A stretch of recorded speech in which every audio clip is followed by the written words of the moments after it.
In part 2 of Cruise Myths Debunked, I want to deal with 3 more stereotypes of taking a cruise that in reality just aren't true. After all, you could be missing out on the trip of a lifetime just because of a few misplaced ideas.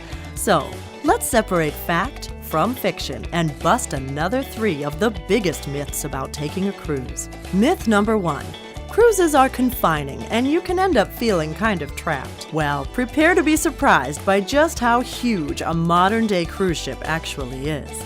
The largest liners these days are the length of 2 or even 3 football fields. Walking from one end of the deck to the other, it can be a pretty decent cardio session. Public spaces such as aqua parks, sports decks, and garden areas also feel incredibly open. But that's not all. Modern cruise ships are cleverly designed to maximize the feeling of spaciousness. Social areas and atriums often feature huge windows to welcome in the daylight, and a range of other nifty architectural techniques help expand the environment. The result? More space than you probably ever imagined. Myth number 2.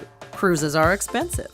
Now, here's a myth that definitely needs to be put into context. See, when you take a cruise, there's so much already included in the price. Fantastic accommodation, transport between exotic destinations, unlimited dining and drinks packages, not to mention live entertainment and access to heaps of onboard facilities. When it comes to value for money, a cruise really can't be beat. And all-inclusive packages mean you're far less likely to go over budget. As for the optional extras, spa treatments, a night at the casino, shore-based excursions, sure, you can splash out on them if you like, but seriously, there's so much in the way of free entertainment and activities that once you're on board, you can get away with spending very little. Finally, myth number 3. Going on a cruise will make you seasick.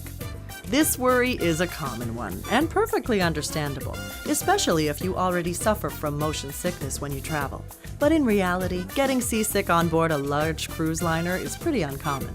Stabilizers on the ship's hull help to keep the effects of rolling to a minimum, and many modern cruise liners are so big that you often won't even feel like you're on a ship at all.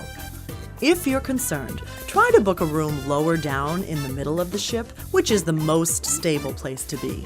Booking a room with a window or balcony can also be helpful. If you do end up feeling a little seasick during your cruise, you'll find a range of remedies on board to help reduce your symptoms.